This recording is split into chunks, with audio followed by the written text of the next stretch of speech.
Bom dia, irmãos, graça e paz. É com muita alegria que estamos neste domingo de manhã, 21 de março de 2021, iniciando mais um estudo, mais um período de escola dominical, estudos bíblicos na nossa igreja. Queremos iniciar então já com um hino bastante sugestivo que diz: bem de manhã, embora o céu sereno pareça um dia calmo anunciar, vigia e ora o coração pequeno, um temporal pode abrigar. É nesse espírito que nós vamos estar cantando agora este hino. Você em casa também pode estar acompanhando o cântico do hino de número 129.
Oremos.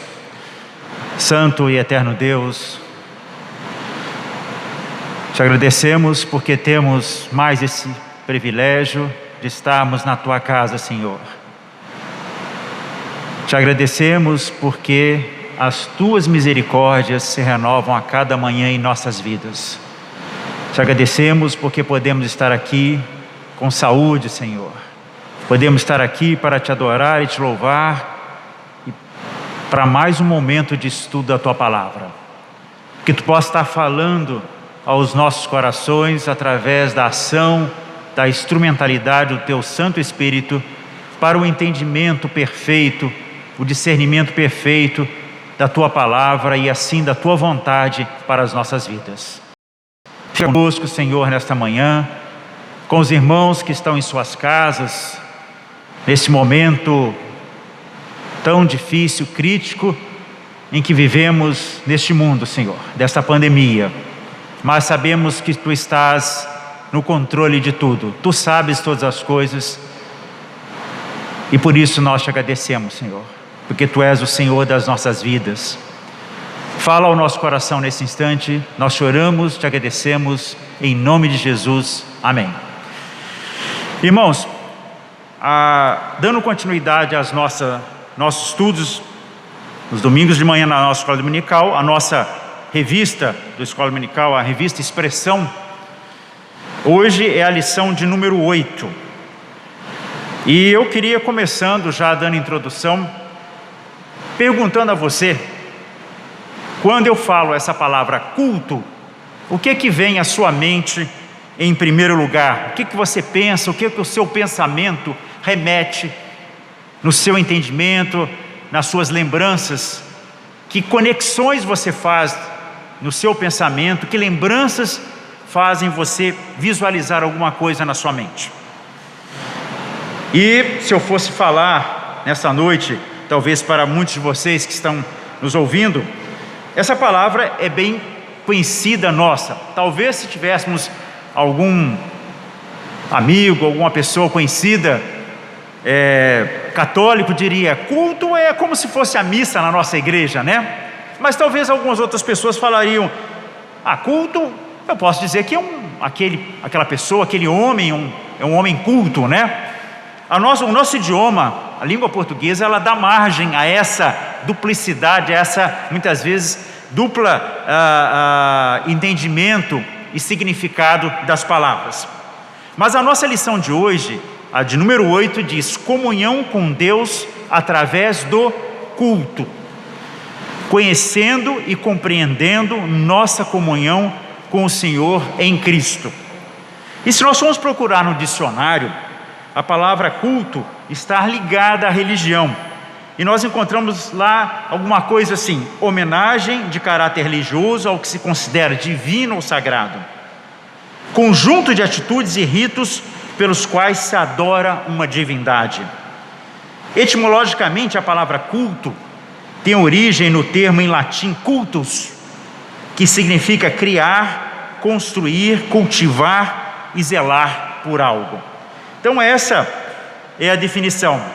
Mas dentro do nosso estudo nesta manhã, e quando nós estudamos, e está sendo essa série de estudos ligada ao Velho Testamento, muitas pessoas às vezes têm dificuldades de entender frente, às vezes, ao escrito, a forma como é escrita e o relato bíblico do Velho Testamento. Então tem algumas pessoas que às vezes nem gostam muito de ler o Velho Testamento, preferem o Novo Testamento em função dos escritos do Velho Testamento, muitas vezes serem um pouco repetitivos em muitas situações, com descrições e coisas que tornam muitas vezes a leitura não muito agradável. Mas a lição de hoje está baseada no texto de Êxodo, no capítulo 25, dos versos de 1 a 9, e nós vamos estar fazendo a leitura para darmos continuidade à nossa palavra nesta manhã. Então, Êxodo capítulo 25 diz que Deus manda, aquele negrito, que vocês sabem que não faz parte da Bíblia, mas está para nosso entendimento um pouco mais pedagógico, né? Deus manda trazer ofertas para o tabernáculo. Disse o Senhor a Moisés: fala aos filhos de Israel que me tragam oferta de todo homem cujo coração o mover para isso. Dele recebereis a minha oferta. Esta é a oferta que dele recebereis: ouro e prata e bronze, o estofo azul e púrpura, e carmesim e linho fino e pelos de cabra, e peles de carneiro, tintas de vermelho e peles finas e madeira de acácia, azeite para a luz, especiarias para o óleo de unção e para o incenso aromático, pedras de ônix e pedras de engaste para a estola sacerdotal e para o peitoral. E me farão um santuário para que eu possa habitar no meio deles. E me farão, verso 8, dando ênfase ao verso 8, e me farão um santuário para que eu possa habitar no meio deles, segundo tudo que eu te mostrar, para modelo do tabernáculo e para modelo de todos os seus móveis, assim mesmo o fareis. Então nós vemos aqui, irmãos, que é Deus quem escolhe estabelecer comunhão com o seu povo e habitar com ele. Como sempre, na existência humana e nessa relação do homem para com Deus, sempre é Deus quem toma a iniciativa. E nós vemos aqui que no verso 8, nós vemos Deus colocando o seu propósito, a sua vontade, quando fala: e me farão um santuário, para quê? Para que eu possa habitar no meio deles. Mas por que Deus quis habitar no meio dos homens? Talvez essa fosse a pergunta. E nós temos que então assim nos reportar ao livro de Gênesis. Quando o Senhor habitava com o homem, texto de Gênesis 3:8, nós vemos que quando ouviram a voz do Senhor Deus, que andava no jardim pela viração do dia, esconderam-se da presença do Senhor Deus, o homem e sua mulher, por entre as árvores do jardim. Gênesis 3:8 nos dá informações de que Deus estava presente na vida do homem, em comunhão com o homem. Gênesis 3:23 e 24 também nos mostra isso. O Senhor Deus, por isso, o lançou fora do jardim do Éden, a fim de lavrar a terra do que fora tomado. E expulso o homem, colocou querubins ao oriente do jardim do Éden e o refugio de uma espada que se revolvia para guardar o caminho da árvore da vida. Então nós vemos que o homem vivia com Deus, na presença de Deus, em comunhão com Deus no Éden. Mas nós vemos que depois que essa comunhão foi quebrada com Deus, após a queda, ou seja, essa comunhão que ele tinha no Éden, foi a razão deste homem então se afastar de Deus. Daí nós poderíamos dizer que toda a tragédia da vida, toda a tragédia da história humana, inclusive até nos nossos dias de hoje, ou seja, a realidade do homem é que é o homem longe do seu Criador, do seu Deus, longe de comunhão com Ele. E isso explica então toda a miséria humana, explica todas as dores, explica todos os conflitos, medos, falta de esperança, explica a procura muitas vezes do homem de uma luz no final do túnel do tempo da sua vida, da sua existência. Inclusive de uma forma muito marcante na vida de muitos seres humanos nesses dias fatídicos dessa pandemia que nós vivemos. Mas numa visão panorâmica da lição de hoje que nós queremos colocar e mostrando essa necessidade e essa iniciativa de Deus em se resgatar este homem, em ter comunhão com Ele, e dentro desse propósito, Deus é um Deus justo, um Deus organizado, um Deus que tem todo um planejamento. E nós poderíamos rapidamente dizer que no Éden nós vimos Deus presente na vida do homem em comunhão com Deus. Depois, na lição de hoje, nós vamos estar vendo a presença da questão do tabernáculo que nós vamos estar estudando. Depois, mais à frente, nós vamos ver que o tabernáculo é substituído pelo templo. Depois nós vamos ver que essa presença de Deus se faz então na pessoa de Jesus, o Verbo que se fez carne. A seguir nós vamos ver que Deus também vai se manifestar, a sua presença, através do seu Santo Espírito na vida da igreja e de nós seres humanos. E finalmente nós podemos, pela fé, crermos que um dia haverá o resgate do Éden, ou seja, através da Canaã celestial, da Jerusalém celestial, que nós vamos estar citando daqui a pouco nos alguns textos bíblicos que nos mostram isso. Mas depois da queda e antes da construção do tabernáculo, que nós vamos estar estudando nessa manhã, Deus se revelava aos homens de uma outra forma. Quando nós vemos, por exemplo, Deus falando com Abraão, os teólogos interpretam isso, dão um entendimento que isso seria uma explicação como se fosse a teofania. Mas Deus até então não habitava entre eles, ou seja, a comunhão que havia sido quebrada no Éden e as manifestações de Deus eram recebidas então até então com temor pelo homem. Ou seja, o pecado do homem contrastava com a santidade de Deus. E ele era naturalmente levado a esconder-se do seu Criador. É o que nós lemos agora há pouco em Gênesis 3:10. Ouvi a tua voz no jardim, e porque estava nu, tive medo e me escondi. Mas Deus, movido por sua graça, tomou a iniciativa e toma ainda nos nossos dias de promover a comunhão com seu povo por meio do culto realizado então no tabernáculo, onde passou a habitar e se fazer presente durante a peregrinação de Israel.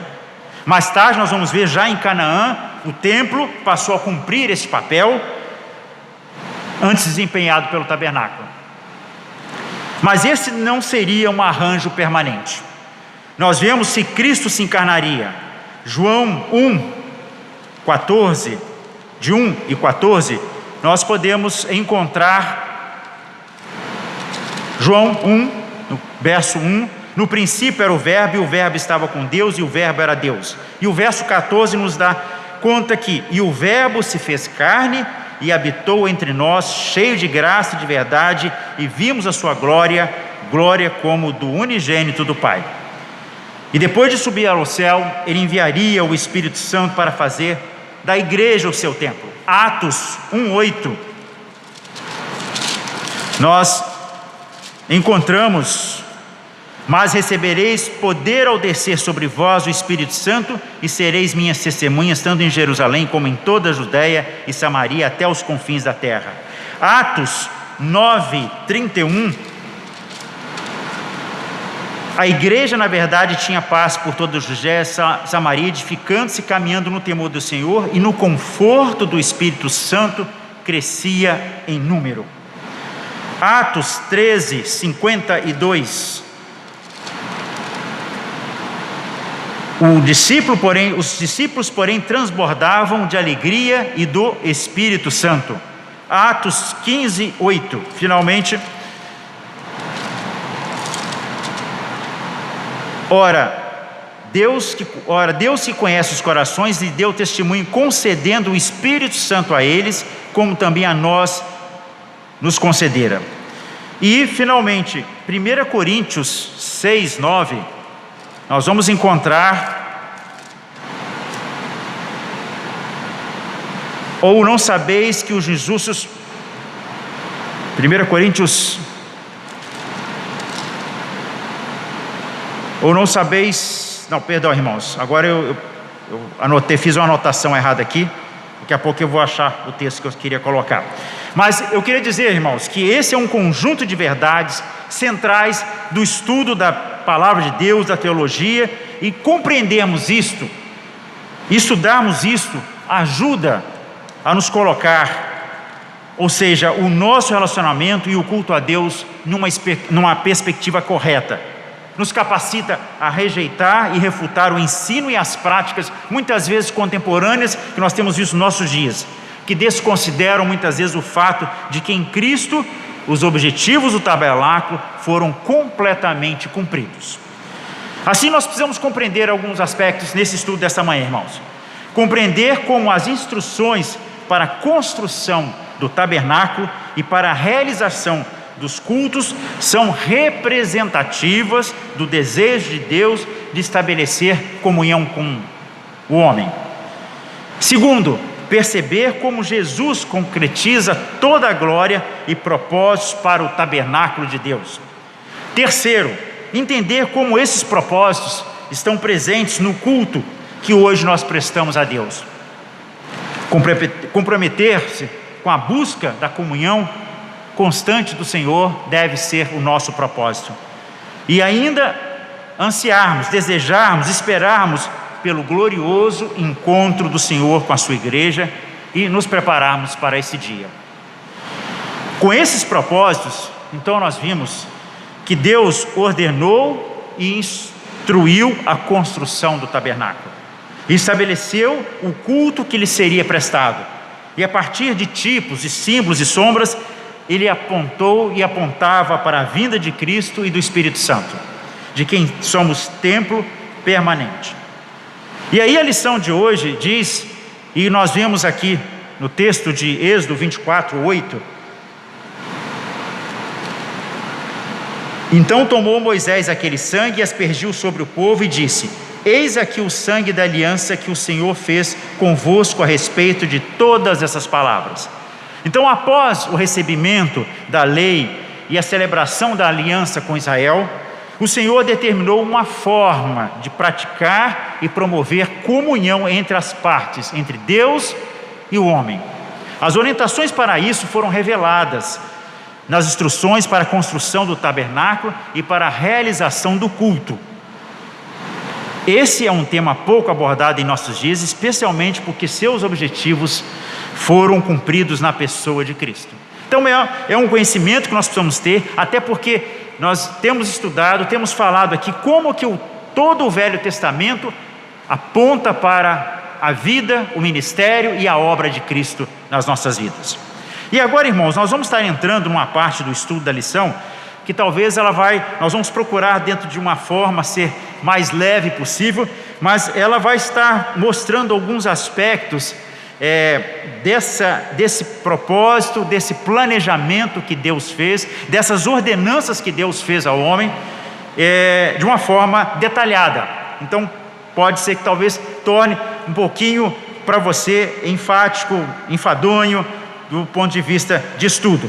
Mas eu gostaria, se você que está em casa, com a sua Bíblia aberta, no capítulo 25 de Êxodo, nós vamos ver que então, o culto, primeiro, é uma exigência do Senhor para o seu povo. E me farão um santuário, para que eu possa habitar no meio deles, segundo tudo que eu mostrar para modelo do tabernáculo.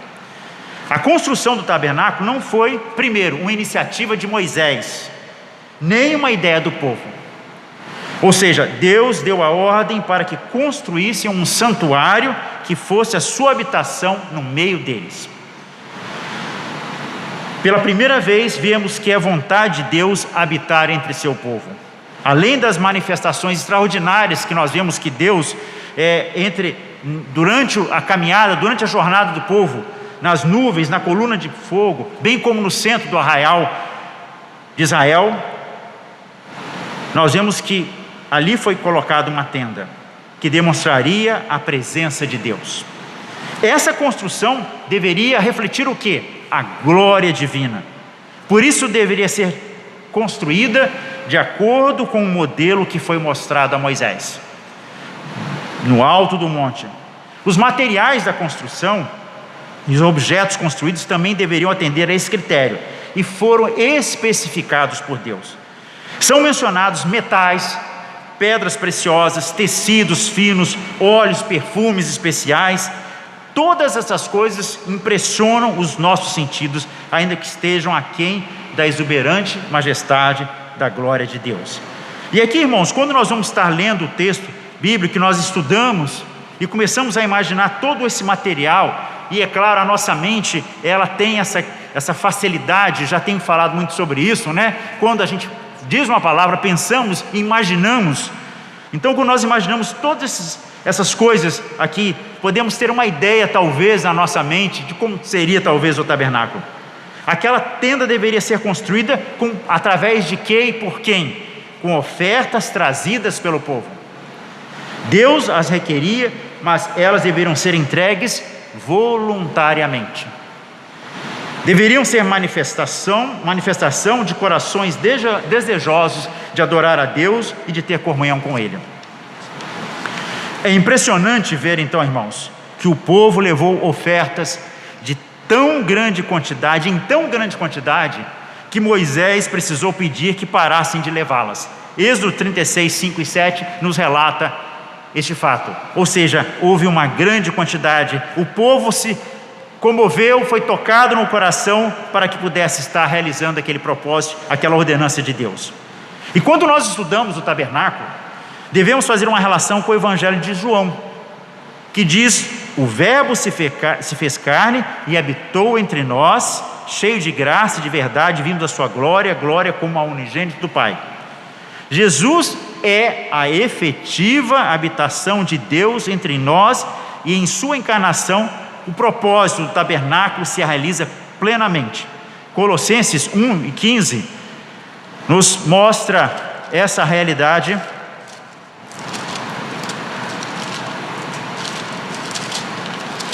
Colossenses 1:15. Ele é a imagem do Deus invisível, o primogênito de toda a criação. Mas também devemos lembrar que a Nova Jerusalém, que desce dos céus na comunhão dos séculos, é apresentada como o tabernáculo de Deus com os homens. Apocalipse 21:3 diz: então ouvi grande voz vinda do trono dizendo: eis o tabernáculo de Deus com os homens, Deus habitará com eles, eles serão povos de Deus e Deus mesmo estará com eles. Então, irmãos, observem, como coloquei no início da nossa explanação, do nosso estudo, mostrando lá desde o Éden, quando o homem, Deus habitava com o homem na presença e tinha comunhão. A queda, o homem se afasta, perde essa comunhão. Deus, então, com o seu propósito, na sua misericórdia, no seu amor, Ele resgata isso, passa a viver através da instituição aqui, e da construção, nós vimos aqui, do tabernáculo, da arca e toda esses aspectos, para que o homem pudesse, num momento especial, de forma especial também estar cultuando, embora a sua vida deva ser um constante culto a Deus. E nós vamos ver que depois isso chega em Jesus, o tabernáculo vivo, ou seja, estando presente na nossa vida, e depois a esperança que nós temos de um dia estarmos no tabernáculo eterno, que é a Canaã celestial, a Jerusalém celestial. Mas nós vimos aqui que então as instruções e os construtores. E aí é que vem a parte um pouquinho mais chata, que eu queria que os irmãos tivessem um pouquinho de paciência para que nós pudéssemos estar estudando. Além da ordem para a construção do tabernáculo, o Senhor deu todas as instruções quanto e como fazê-lo. Os objetos de culto são descritos em detalhes. Isso é tão importante que o livro de Êxodo escreve duas vezes, primeiro mostrando o que Deus ordenou e depois aquilo que os construtores realizaram.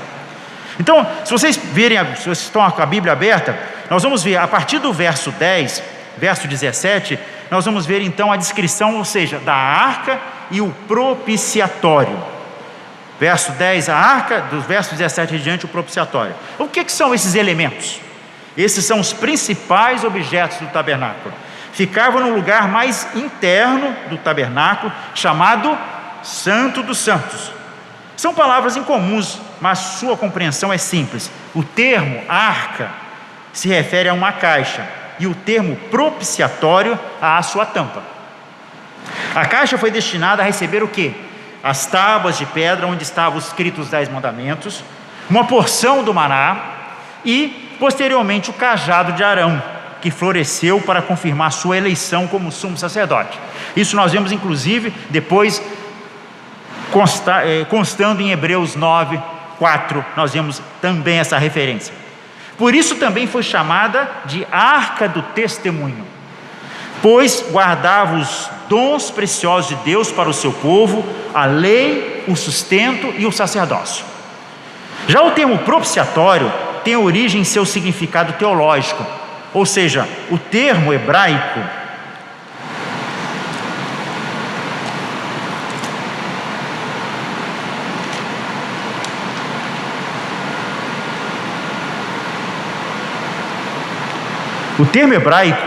significa cobertura, mas essa tampa deveria ser construída com adereço, 2 querubins olhando para baixo com as suas asas se tocando por cima.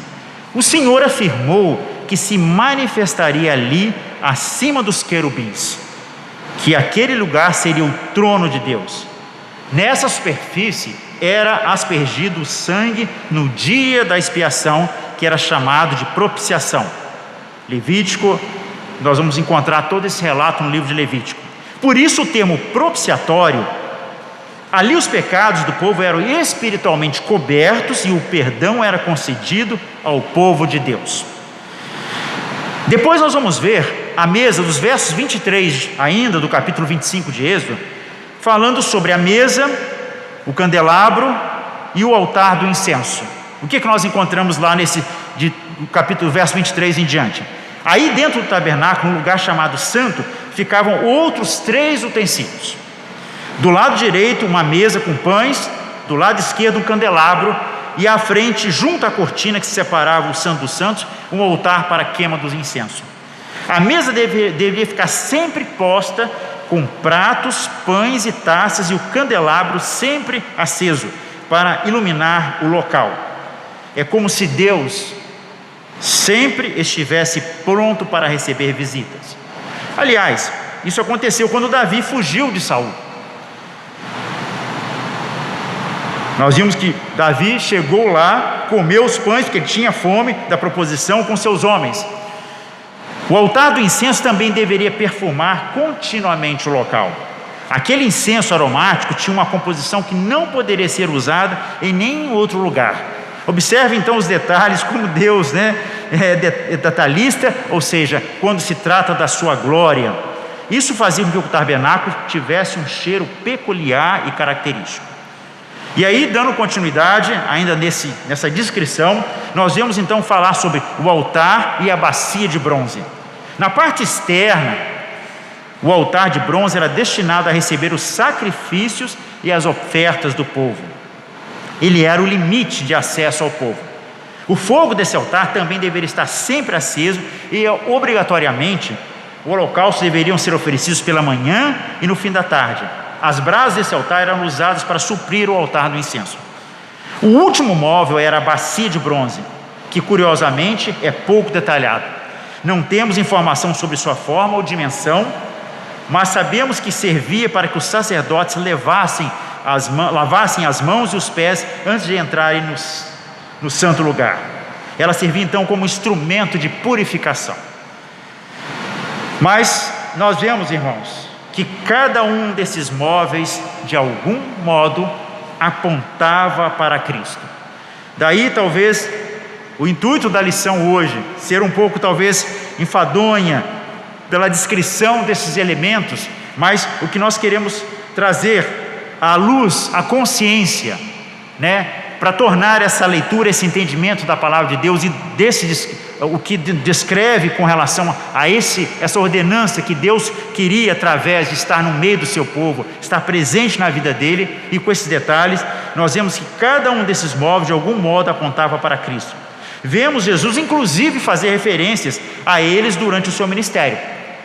Jesus, quando afirmou ser o pão da vida, está se referindo também ali aos pães, a luz do mundo, a luz e a fonte de água viva. Ele foi chamado Cordeiro de Deus e de propiciação de nossos pecados. Na cruz ele se ofereceu como oferta em nosso lugar. Afirma Hebreus 9:12 que ele entrou no Santos dos Santos levando o seu próprio sangue diante do trono de Deus. Essas e muitas outras referências mostram que o tabernáculo servia como uma poderosa representação da obra de Jesus para a nossa redenção.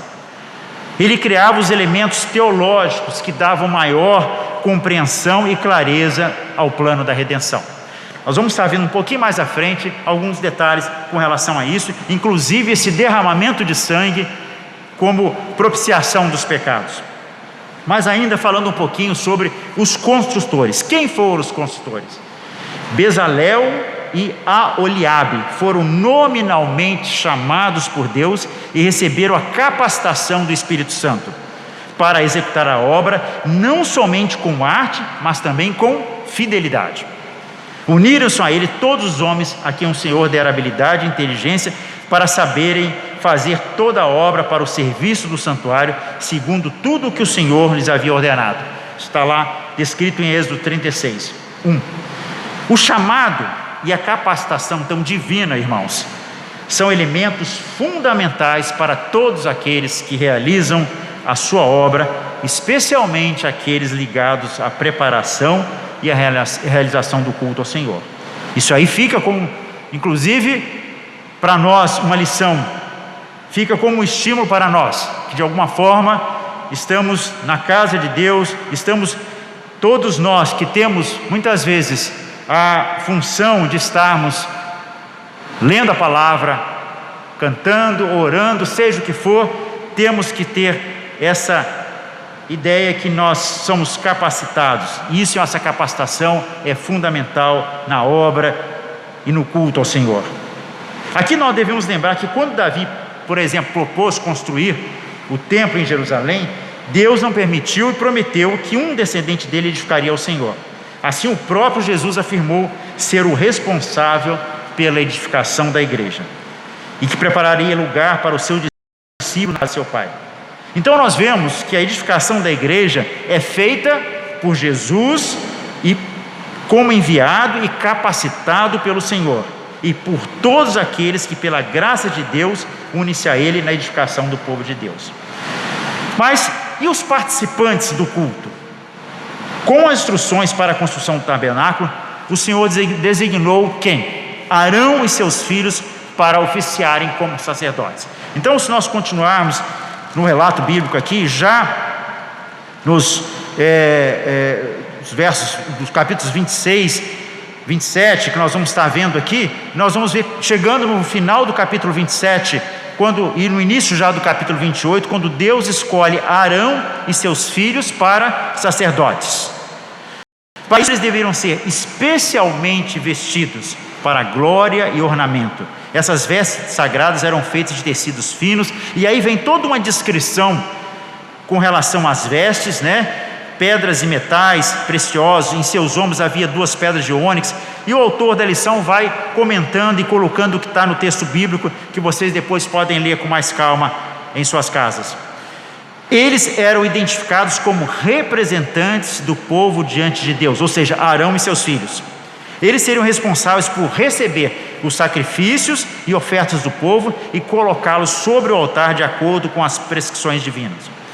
Arão deveria também ter uma placa de ouro sobre a testa, onde estava escrito santidade ao Senhor. Então nós vemos que isso mostra também que ele deveria ser um representante diante de Deus.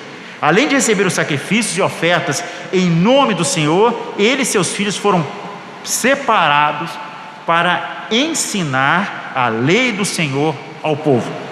O texto de Êxodo 28, 38 diz: para que Arão leve a iniquidade concernente às coisas santas que os filhos de Israel consagrarem em todas as ofertas de suas coisas santas. Sempre estará sobre a testa de Arão, para que eles sejam aceitos perante o Senhor. Ou seja, a consagração de Arão e seus filhos deveria ser feita com unção com óleo. E aí esta foi a primeira vez que esse importante procedimento litúrgico foi usado. A unção com óleo se tornou o principal símbolo da separação e da capacitação do Espírito Santo para a obra do Senhor. Além dos sacerdotes, nós vemos que os reis eram designados com essa ação. O ungido, Messias em hebraico, Cristo em grego, foi a expressão principal para indicar o Redentor prometido. O povo de Israel, assim, deveria comparecer diante do Senhor no tabernáculo pelo menos 3 vezes ao ano, durante as festas. Diariamente, os líderes do povo deveriam se reunir para o holocausto de manhã e do fim da tarde. E também se dirigiam para ele todos os que voluntariamente desejassem levar a oferta ao Senhor, ou que necessitassem oferecer sacrifícios pelos pecados cometidos. Aquele era o lugar, então, da comunhão de Deus com o seu povo, de acordo com a promessa de Deus. Êxodo 29, 43 a 45 nos dá conta disso.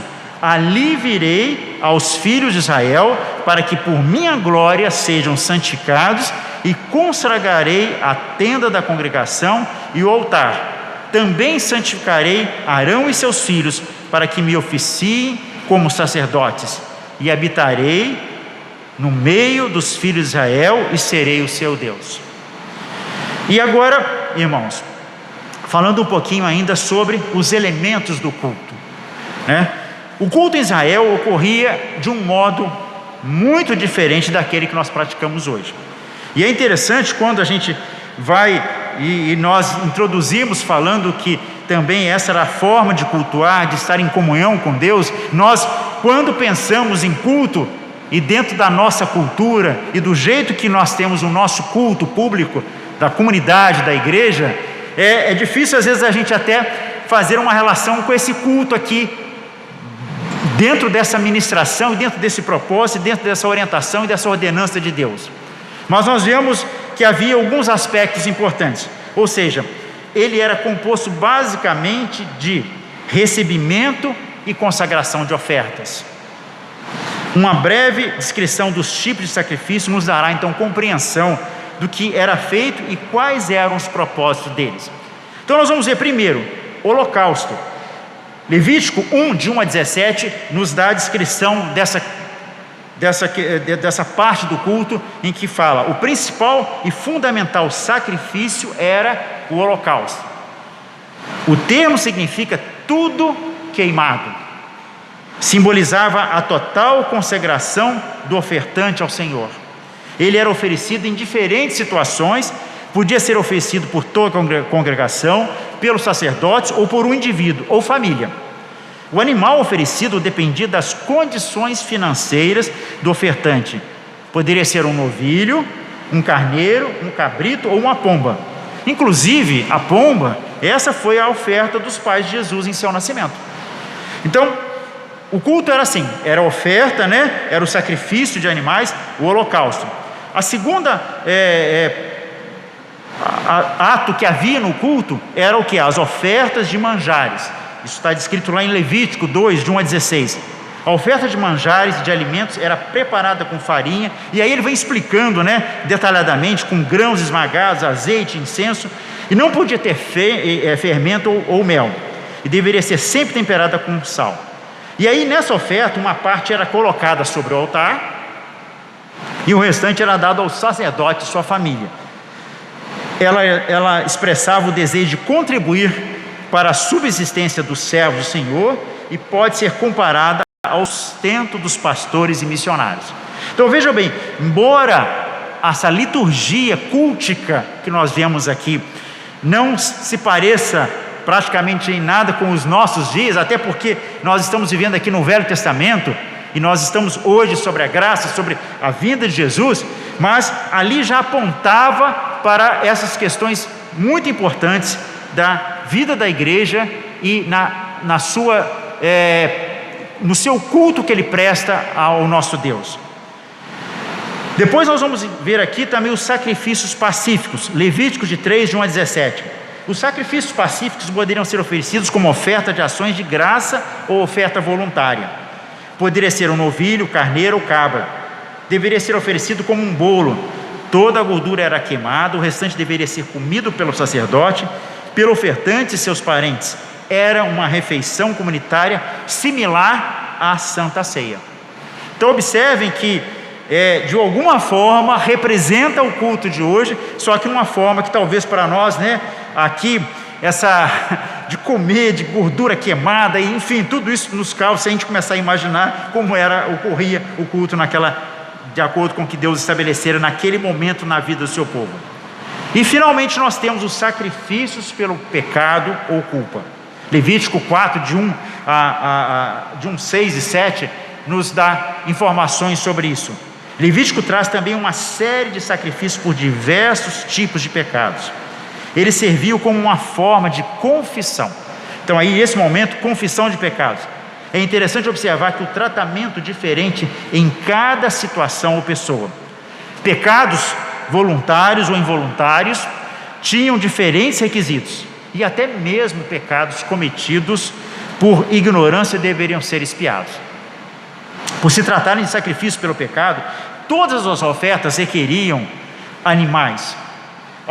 E aí, irmãos, quando a gente pensa também nessa oferta, nesse sacrifício, né, e a gente começa a imaginar como é que acontecia, né, então o autor nos coloca bem de uma forma descritiva, né, dizer: ao colocar as mãos sobre a cabeça do animal, o ofertante confessava seu pecado e reconhecia que aquele animal estava sendo sacrificado em seu lugar.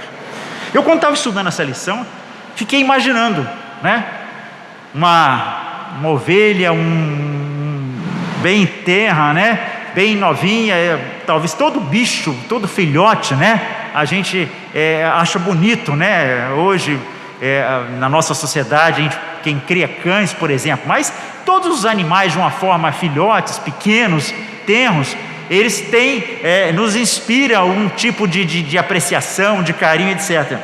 E eu fiquei imaginando, né? Tendo que fazer isso era um ritual que Deus colocara, uma ordenança que Deus colocara, para o quê? Para representar a propiciação pelos nossos pecados, que apontaria para o quê? Para o sacrifício de Cristo, o Cordeiro de Deus. Então, de alguma forma, os nossos irmãos lá do Velho Testamento, dentro desse ritual, eu acredito que poderia muitas pessoas terem alguns conflitos, né? De ter que reconhecer, ali colocando todo o seu pecado, e depois de imolar, ou seja, de matar o animal, o sangue era recolhido, colocado nas pontas do altar de bronze, e o restante era derramado em sua base. A gordura era queimada no altar, e o sacerdote sempre ficava com o restante de carne para comer. Talvez isso explique muitas vezes porque os sacerdotes, né, a gente brinca muitas vezes que os pastores, os padres, né, gostam de comer muito. E terminando a nossa lição assim, irmãos, a aliança entre Deus e o seu povo tinha no culto sua ocasião mais especial. Essa é a lição que nós queremos deixar nesta manhã. Por mais cansativa, enfadonha que tenha todas as explicações aqui de Êxodo, no capítulo 25, sobre essa ordenança que Deus faz: e me farão um santuário para que eu possa habitar no meio deles. A lição que nós queremos tirar é que era a aliança entre Deus e o seu povo, tinha no culto sua ocasião mais especial. E hoje nós podemos também dizer que, embora a nossa vida deva ser um culto perene, constante, contínuo, mas quando nos reunimos também como igreja, sendo o corpo de Cristo, temos que entender que isso é um momento sublime, um privilégio que Deus nos concede. E nele o glorioso Senhor se encontra com seu amado povo. A realidade majestosa desse encontro ainda não foi vista, mas o tabernáculo buscava da melhor forma ilustrar essa reunião. As instruções, os materiais, os construtores, os participantes, os elementos foram ordenados por Deus para mostrar a amplitude dos aspectos envolvidos no culto. Precisamos refletir, irmãos, que em Jesus tudo isso se concretiza, toda a glória e propósitos estabelecidos para o tabernáculo de Deus. Precisamos perceber, e eu gosto muito de quando nós temos esta percepção, que eles ainda estão presentes no culto que hoje prestamos ao Senhor, e que nós devemos esperar esse dia glorioso do encontro com o Senhor, e termos a sua presença então em definitivo, na Canaã celestial, na Jerusalém celestial. Mas enquanto esse momento não chega, 1 Pedro 2:5 nos exorta que também vós mesmos, como pedras que vivem, sois edificados casa espiritual para serdes sacerdócio santo, a fim de oferecerdes sacrifícios espirituais agradáveis a Deus por intermédio de Cristo. Essa deve ser hoje, enquanto esperamos pela vinda gloriosa do Senhor Jesus, e aí possamos estar definitivamente com Deus na eternidade. A lição, acredito que foi um pouco cansativa, muito detalhista desses aspectos, mas nós estamos aqui para estudar a palavra de Deus, e que de alguma forma possamos estar crescendo espiritualmente no conhecimento da sua palavra. Que Deus possa assim nos abençoar. Nós vamos estar encerrando então a nossa lição, a nossa escola dominical nesta manhã, e vamos estar tendo uma breve oração, e depois, hoje à noite, lembrando que o nosso culto está começando às 18 horas, por força das questões hoje da pandemia, nós estamos iniciando a transmissão do nosso culto às 18 horas. Oremos. Santo e eterno Deus, te agradecemos porque Tu és esse Deus de amor, esse Deus que mesmo que não mereçamos o Teu cuidado, o Teu amor, Tu te importas com cada um de nós em especial, Senhor. E Tu tens, através da existência humana, sempre indo ao nosso encontro, porque nós por nós mesmos não somos capazes de tal. E queremos, ó Pai, que através do culto que queremos Te prestar com as nossas vidas, hoje, a igreja, cada um de nós, sendo moradia do Teu Santo Espírito,